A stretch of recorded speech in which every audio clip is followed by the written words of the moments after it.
All right, we'll get started with a lecture on EKGs, and in order to start the lecture, we'll start off with the anatomy of the heart and then go into EKGs from that. As far as a respiratory therapist knowing about EKGs, you're called to the bedside when there's a code, of course, and to be part of airway and doing compressions, you kind of have to know what the rhythms are and what the rhythms mean. If you have a rhythm where there should be a pulse, then you'll know to look for a pulse. If it's defib, then you know, hey, wait a minute, there's no pulse with that, we definitely need compressions. So being at the bedside when patients have different arrhythmias, you need to be aware of those arrhythmias. When you go to take your national exam though, the only thing you see on your national exam is VFib and VTAC. Those are the lethal arrhythmias of the heart, meaning that you have to assess and then start CPR. And that's pretty much it for your national exam. But everything else we're teaching you is just so that you can be safe at the bedside and understand what's going on at the bedside. The other thing that respiratory gets called for is when a cardioversion is done. Sometimes patients will have a really fast heart rhythm. And the only thing that will slow down the heart if medications are not working is to cardiovert them. So they apply a shock to the heart to stop the heart and then let the normal conduction start over again. Well, sometimes they shock the heart to cardiovert, and instead of getting a normal rhythm coming back, the patient goes asystole. So they'll always have respiratory on standby just in case there's asystole, and then you can start with airway compressions. So if it's a cardioversion and you're called to a code blue, you need to know your EKGs for that. So that's the purpose of teaching you this. All right, so we'll start with the ABCs of EKGs.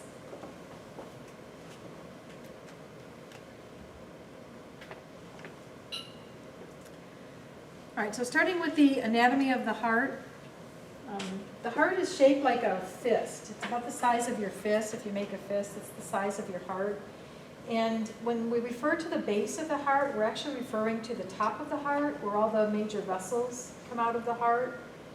And then if we refer to the apex of the heart, we're actually referring to the bottom of the heart. You know, we're typically hearing apex, like the top of the mountain is the apex. But in the case of the heart, the apex is the very bottom. 2/3 of the heart is on the left side of the chest.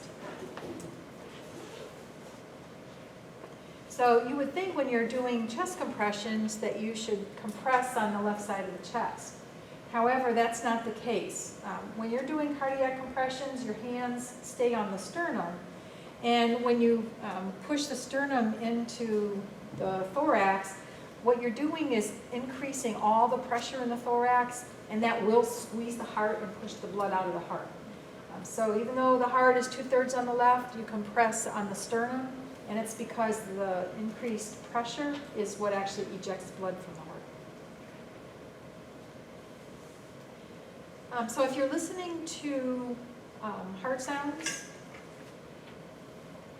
the apex of the heart lies anteriorly at the level of the 5th intercostal space in the left midclavicular line. I'll say it slow. So that's where you could listen for heart sounds and hear the valves. So I'll say it slowly. The apex of the heart lies anteriorly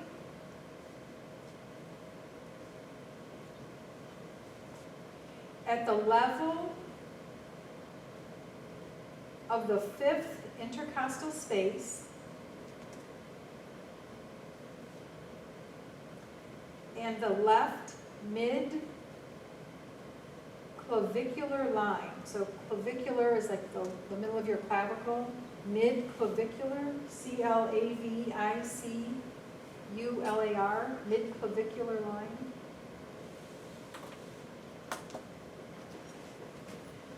So middle of the clavicle, 5th intercostal space. And to find the 5th rib, there's a bony protrusion on your sternum, and that's the angle of Lewis. And when you feel the rib next to that, you're feeling your 2nd rib. So going below that, there's a space, and then you'll feel your 3rd rib. Below that, there's a space, and then you feel your 4th rib. Below that, there's a space, and then you feel your 5th rib.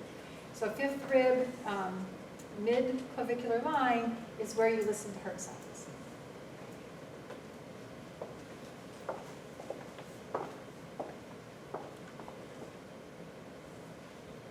Surrounding the heart is a real fibrous sac, and it's called the pericardium. There's actually some layers to the pericardium.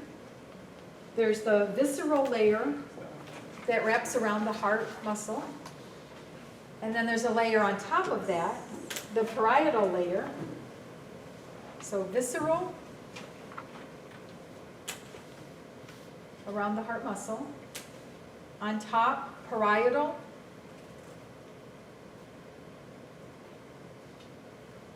And those two linings form the pericardial sac. Those two linings form the pericardial sac.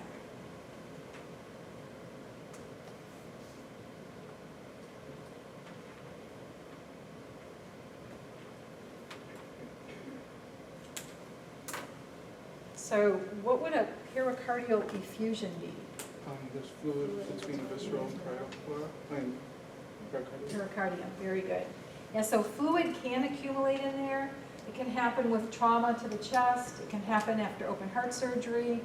And fluid starts leaking in there and accumulating. And when it does, of course, it squeezes the heart and prevents the heart from being able to fill. And then, of course, blood pressure goes down.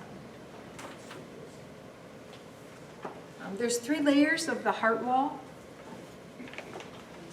The inside layer that is exposed to the blood going through the heart is called the endocardium.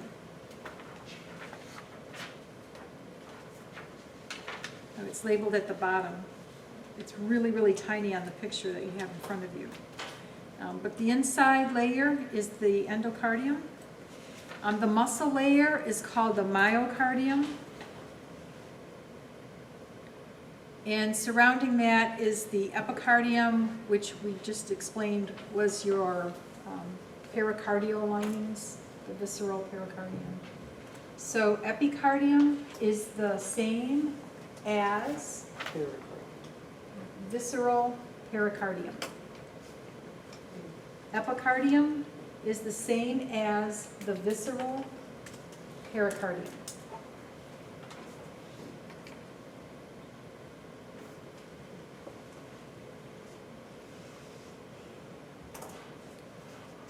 I remember starting off in college, and there was a guy in class talking about, my father just had a myocardial infarct. And I didn't associate that with MI. I thought, wow, a myocardial infarct. I wonder what that is. And I ended up looking it up. And now I understand that if I would have known my heart physiology, and the muscle layer is called myocardium, I would have realized myocardial infarct means dead muscle tissue in the heart. We live and we learn.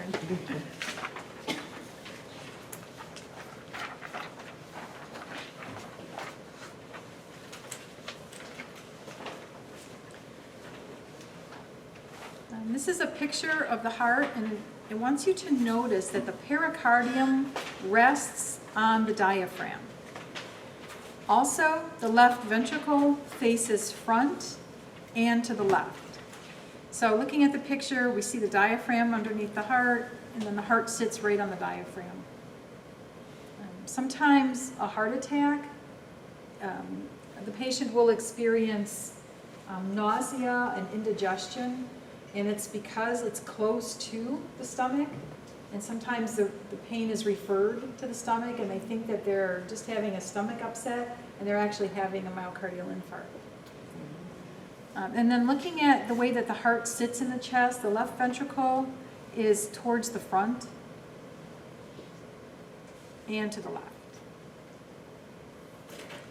And when we're looking at an EKG and coronary perfusion, that'll become important.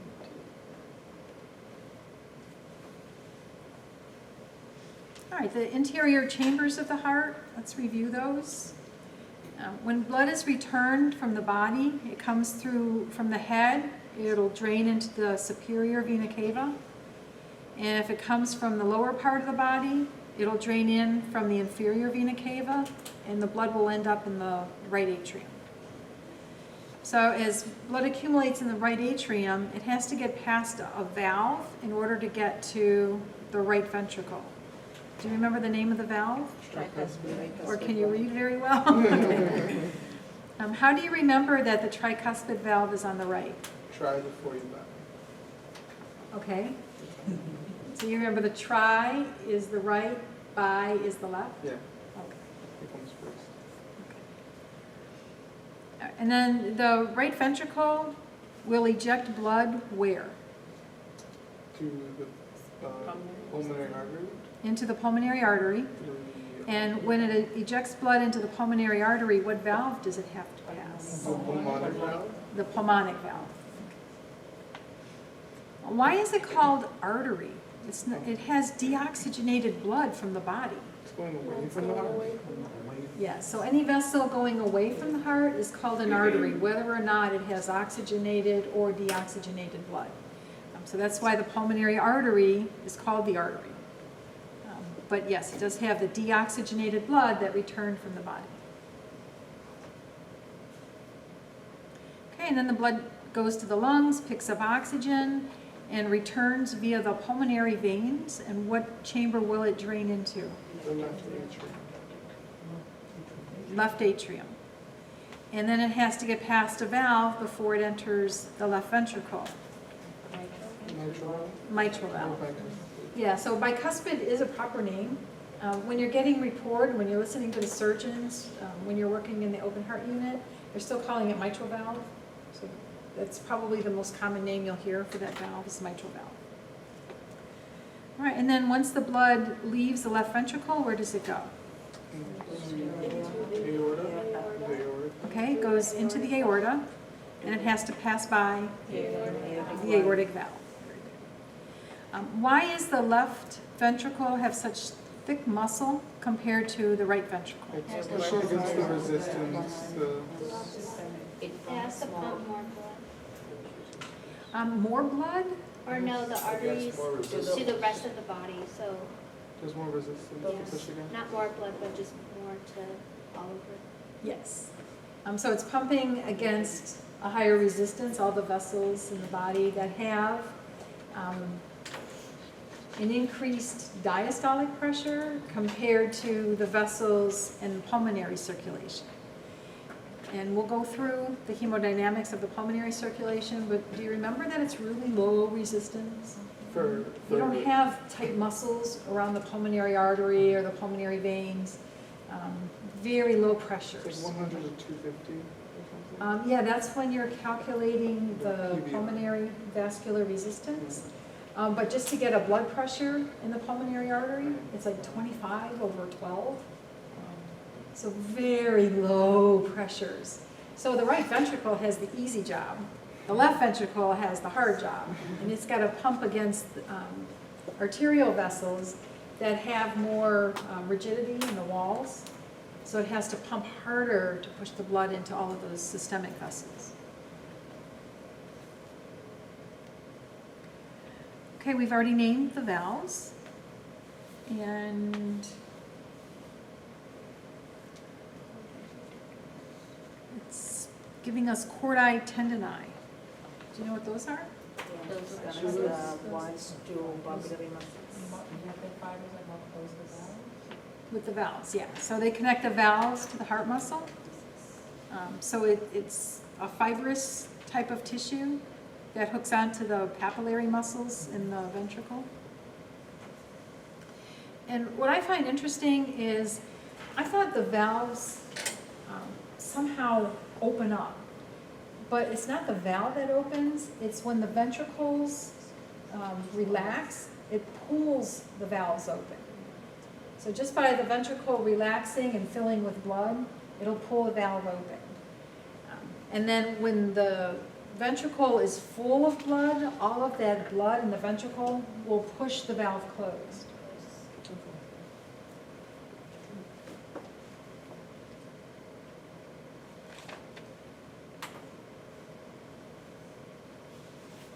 I don't have heart sounds listed here.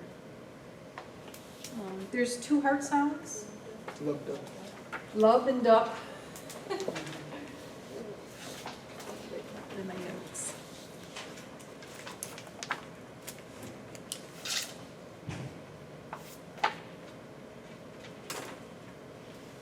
then what causes heart sounds? The opening and closing of the vessel. Yeah, it's actually when the valves open, there's no sound. Closing. Oh, so It's it only when closes. they close. Okay. So when the valves between the atria and the ventricles close, that's your first heart sound, the lub. And then when your pulmonic and aortic valve close, that's the dub or dups, lub dub. Also called S1 and S2.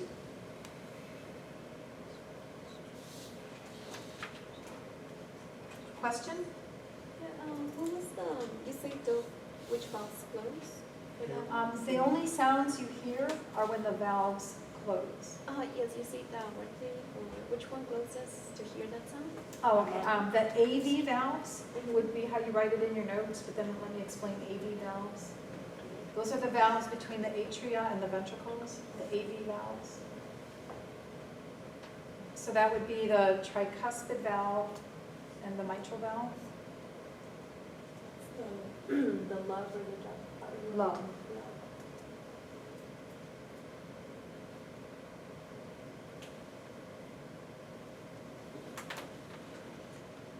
And then when the aortic valve and pulmonic valve close, that's when you hear the second sound, the S2, or the dub, or the dup. What do you say, DUP or DUB? DUB. Love dub.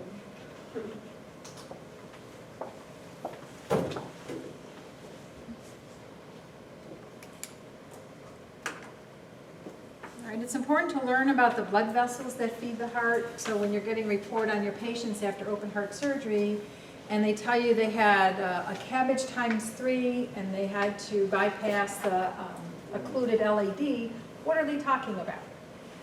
So a cabbage, coronary, you don't have to write this down. This is just an example of how you get report.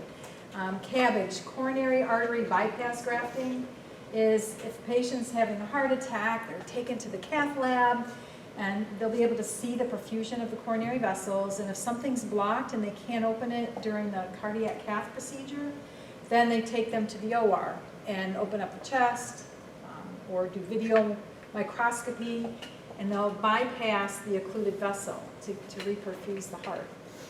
Then they'll come out of surgery to you, and usually they keep them sedated after they have their open heart surgery, because they want them to be hemodynamically stable. No massive bleeding in the chest, blood pressures are good, and then they'll tell you, respiratory, go ahead and wean the patient. So when you get report, you want to understand what was happening with the heart. So we'll go through the anatomy for the understanding, but also what helps is if you can see an open heart surgery. When you rotate to Memorial Regional, Rolf works with the perfusionists that are part of the open heart surgery team, and he can get you guys in to see an open heart surgery, and I highly recommend it. You've seen it, and I know Stacy got to see it. Anybody else? Oh my gosh, okay. All right, so the people that are at Broward, are you going to be at Memorial for the 6 weeks or no? Fall. In the fall? Okay. Yeah, so when you see Ralph, just let him know that you haven't seen an open heart surgery and you really like to. Yeah, it's an incredible experience to see that. All right, so there's 2 arteries that branch off of the aorta, and they're the very first arteries to branch off of the aorta. And you've got the left coronary artery and the right coronary artery. Comes directly off of the aorta. And then from there, they branch. So the left coronary artery will branch to feed, of course, the left side of the heart, the left ventricle. And there's more than just the left ventricle on the left side of the heart. I don't know if this is more important than the left circumflex, but it is probably the most important vessel in the heart, because once the left anterior descending branch, this front branch, becomes occluded and muscle in the left ventricle dies, that's pretty much it for the body, because now you've got no adequate blood vessels, blood pressure to perfuse the body, and the patient will not live very long without a left ventricle. So the right side of the heart, if you've got an occluded vessel on the right side of the heart, yes, that's not good, and yes, you will have less perfusion, but the patient can still survive. But when the LAD becomes occluded, that's a matter of life or death. So it's an important vessel. The left anterior descending. And then the left circumflex artery, just like you think circumflex means to wrap around, that's what that circumflex artery does. It wraps around. It will also feed the posterior part of the left heart, as well as, I have a list.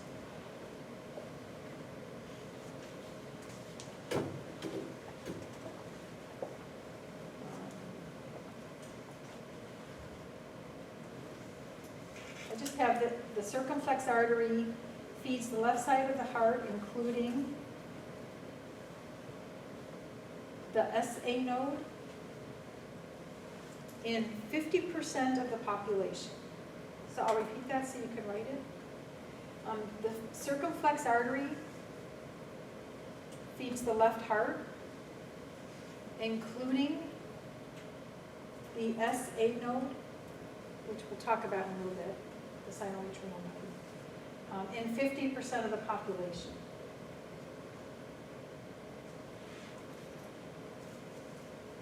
So the SA node begins the conduction pathway, and if you have damage to the vessel feeding the SA node, now you start getting all kinds of crazy heart arrhythmias.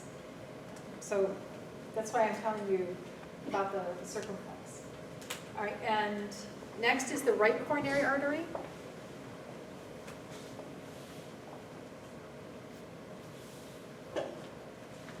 It feeds the right atrium, the right ventricle.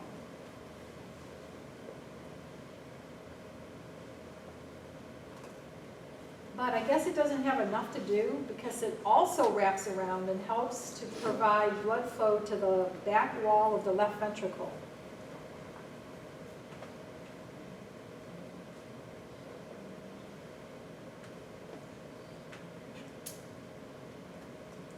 And, one more, the SA node in 50% of the population.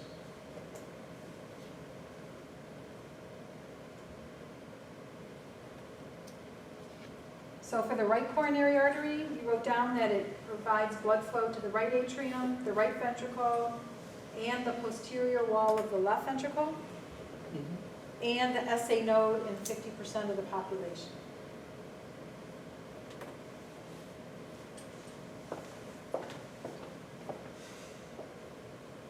Okay, and then I don't think you have room there, so you can go to your next slide to write down some information about collateral circulation.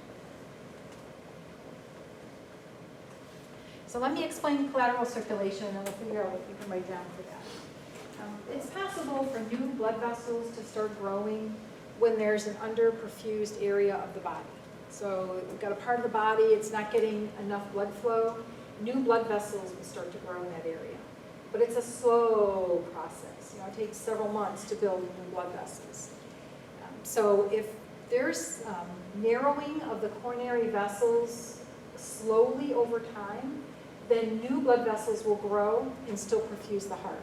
So good collateral circulation can make up for occluded blood vessels. However, if you have a blood clot that travels and occludes, or a piece of plaque will break off from a vessel and it'll travel and then occlude all of the vessel after that, and of course the area that it perfuses, and that gets blocked suddenly, you don't have time to grow a new blood vessel to feed that area, and then that muscle will die.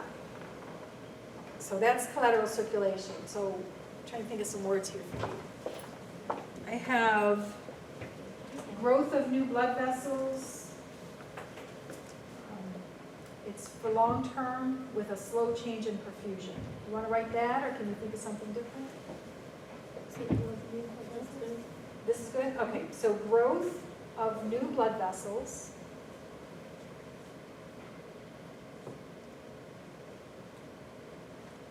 How about growth of new blood vessels to an area that is under perfused? Would that be best? All right, so growth of new blood vessels to an area that is under perfused.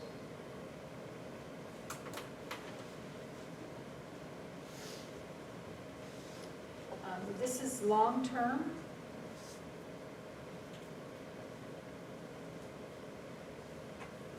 Should we put down, like, it takes a couple months or whatever? I don't know exactly how long it takes to grow new blood vessels, but just long-term is good. Results in a slow change in perfusion.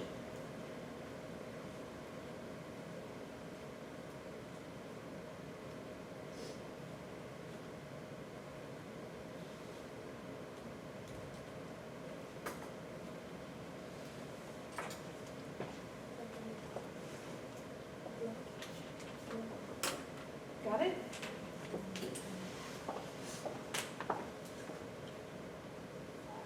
All right, to diagnose blocked coronary arteries, the patient is taken to the cardiac cath lab, and a catheter is fed. They begin with the femoral artery, so they feed it up until it's up in the aorta. And when they get to the right and left coronary arteries, they inject a dye into the vessel. And then the dye, of course, will be picked up with radiation. So they have like a continuous radiation angiography. It's using radiation to look at a blood vessel. And then they can see when they inject the dye if there's anything occluded. So this is showing you a right coronary angiogram. So it's looking at the right coronary artery, and you can see how narrow it is right here. So that's because there's plaque sitting on the side of the blood vessel and narrowing the blood vessel. This is a patient that had chest pain, angina, and abnormal exercise treadmill test. So when they were exercising on the treadmill, the EKG is monitored, and all of a sudden with exercise they see changes in the EKG, and that happens when you're not perfusing part of the muscle. The EKGs will change.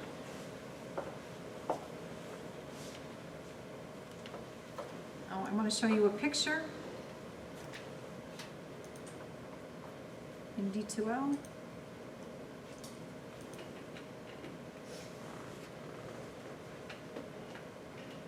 me go back one. Cardiac cath. Here's an excellent footage. Let's look at this one.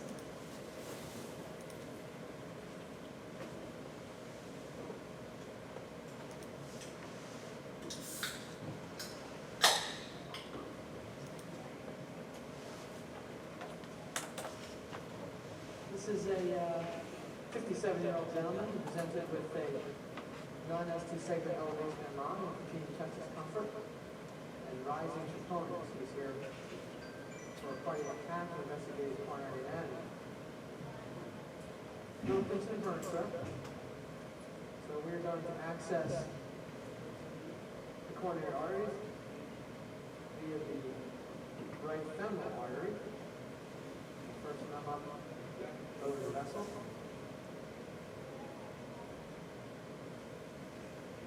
Little pressure.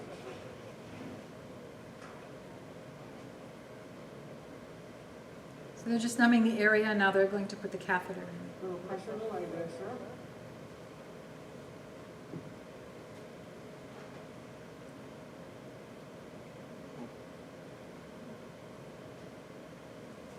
All right, we put a sheath in the femoral artery in order to pass the catheters.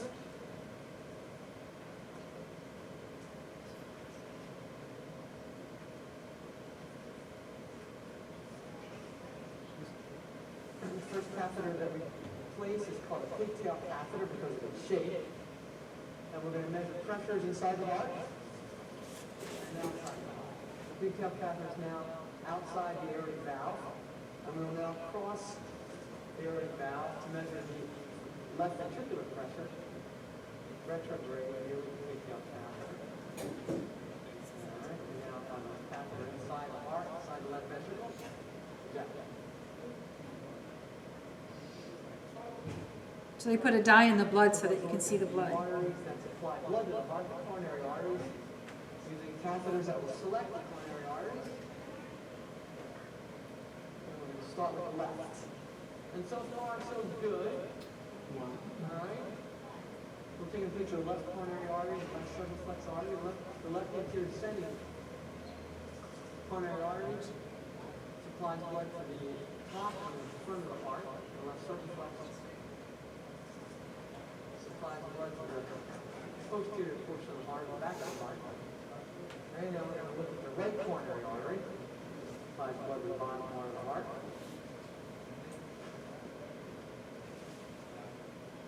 So the right coronary artery is totally occluded. And he's been having symptoms intermittently for the last couple of days.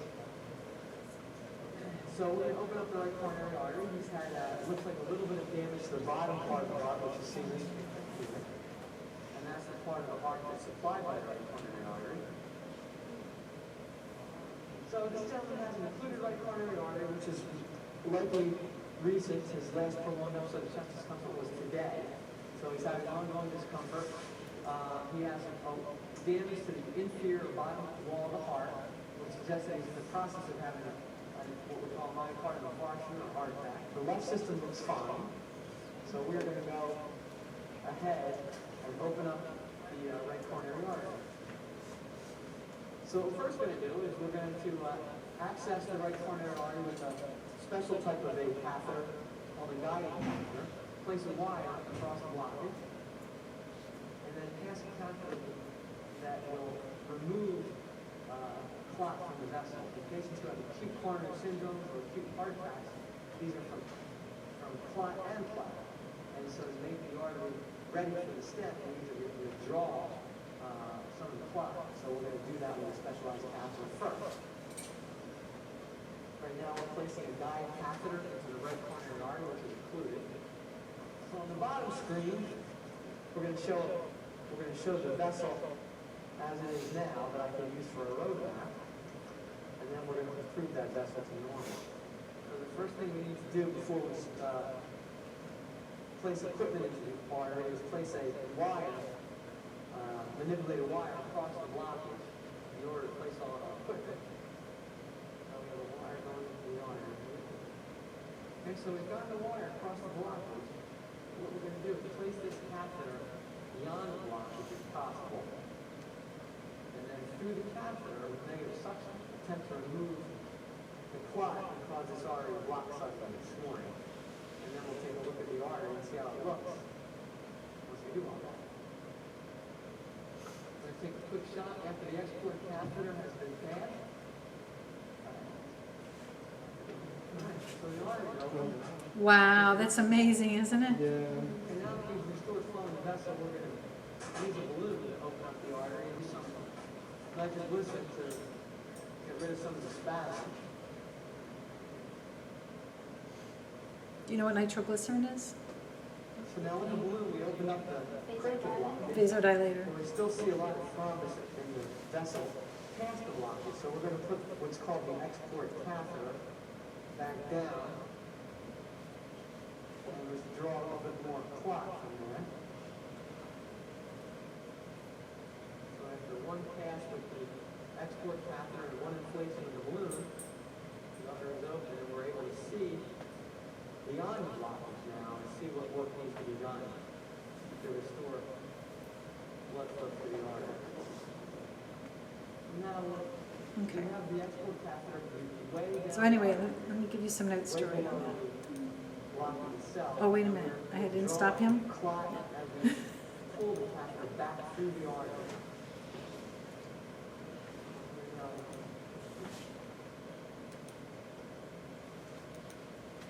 All right, so what are you going to write down for an angioplasty?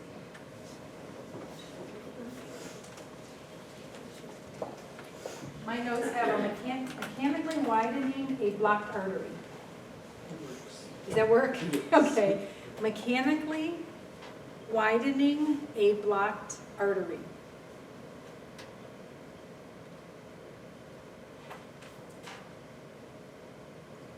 So when I put the catheter in there and inflated a balloon, the balloon just pushes the plaque against the wall of the vessel, and then that opens up the artery. So mechanically widening a blocked artery using a catheter with a balloon, I guess, would help you to recall this.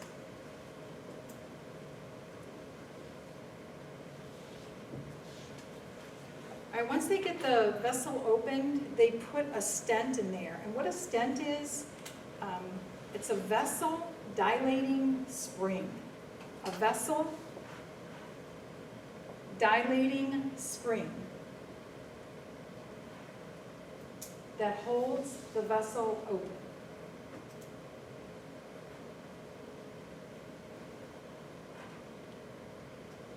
And when you're looking at a chest x-ray, you will see the stent. It'll look like you left your ballpoint pen in your pocket, and the spring that you see in a ballpoint pen will show up in the patient's x-ray. But that's just that little wire spring that's holding a vessel open in the heart. So you'll see stents on x-rays. And does that stay there for the duration of the life? Yes. Yeah. Hopefully it doesn't become dislodged or moved, because then they'll need to go in and fix it. Yeah.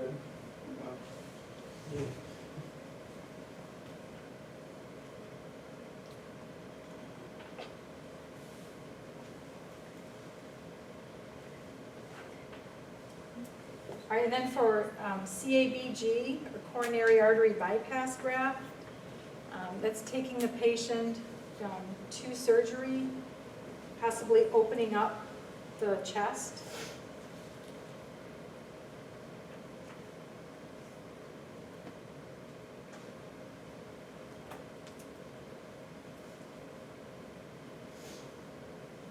And bypass the occluded vessel.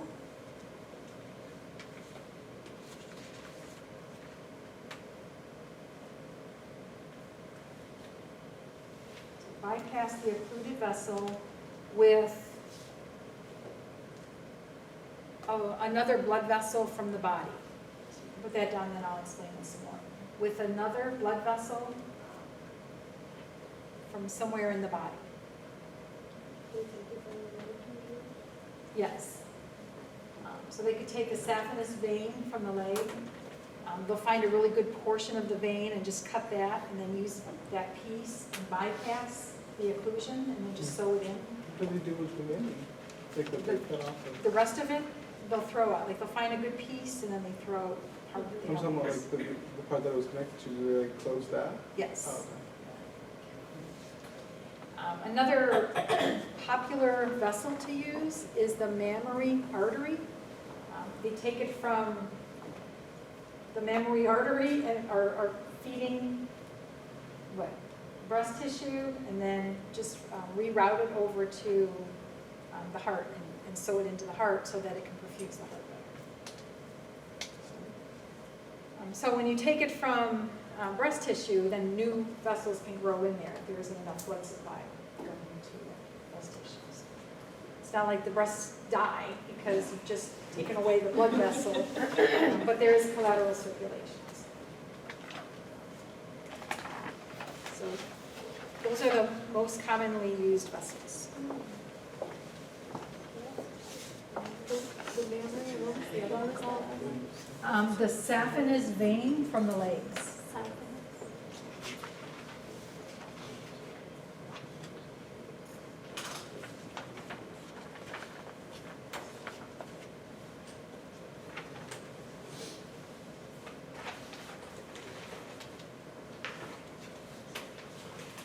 All right, to diagnose heart muscle dysfunction and valve dysfunction, then an ultrasound is used, and it's called echocardiography. So it's by holding the ultrasound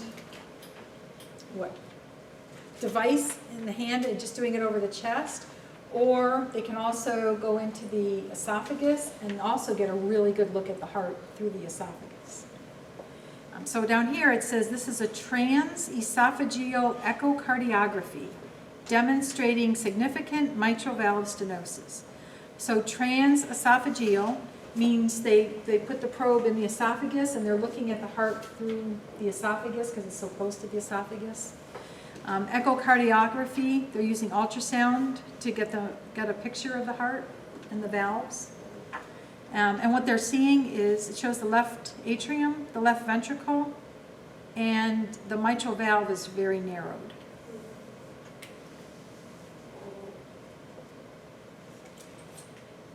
The only thing I have on my notes for that is ultrasonic waves create a picture of internal organs. Is that something you already know, or do you want to write that down? Ultrasonic waves create a picture of internal organs.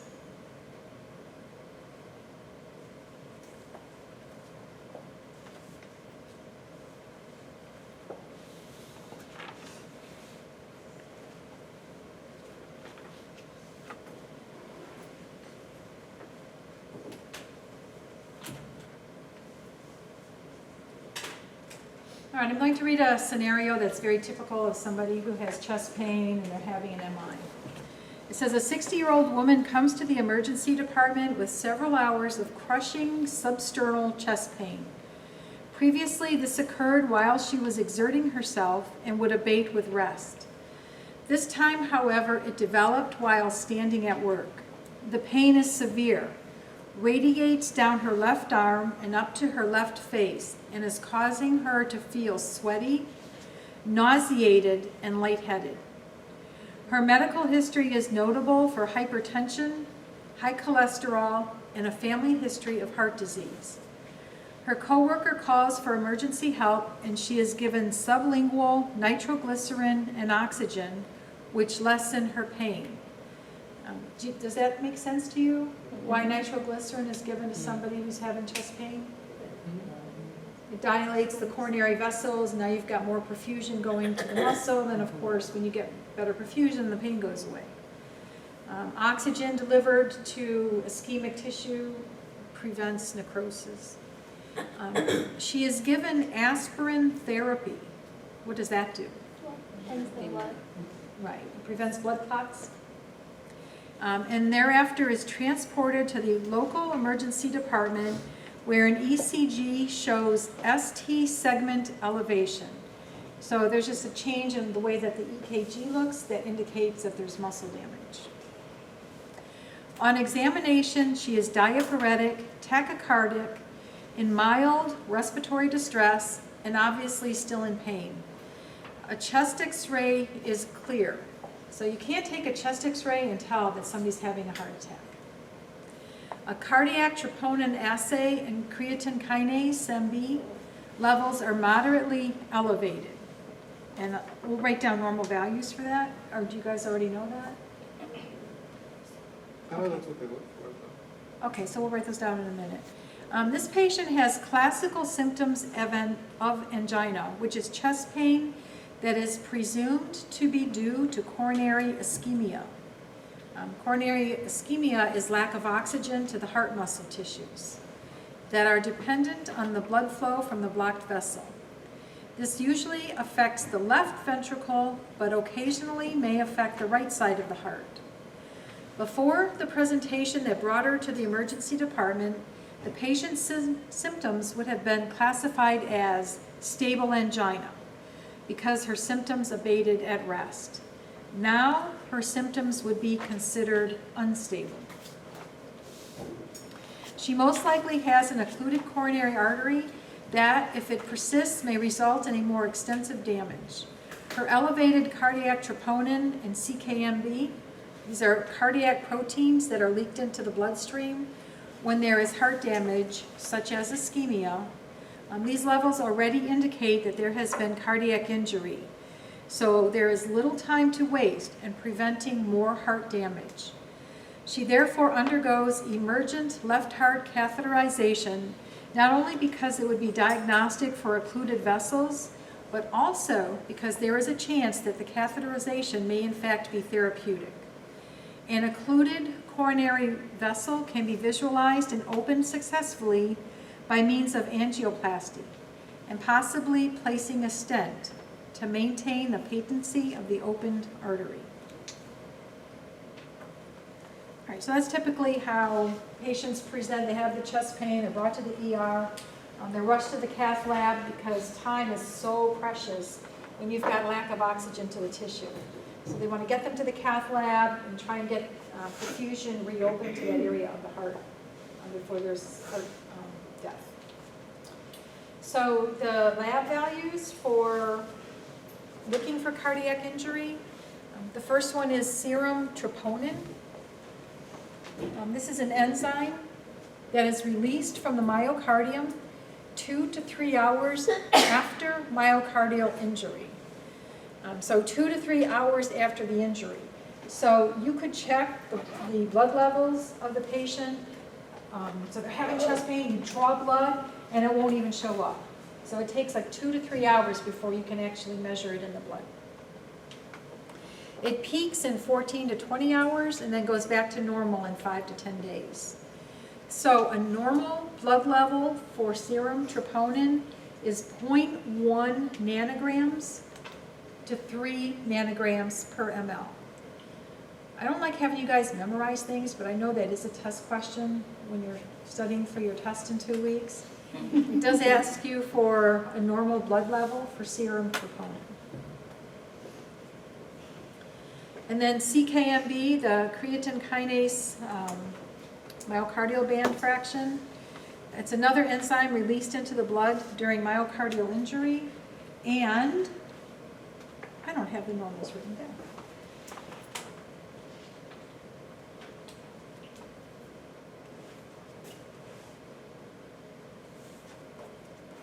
The PNP. Okay, so no normals needed. So I don't have those written down. So it is a marker of injury, and that's all you need to know about it. All right, let's take a 10-minute break so that you guys can get up and stretch your legs for a bit. And then it looks like we get into EKG after that.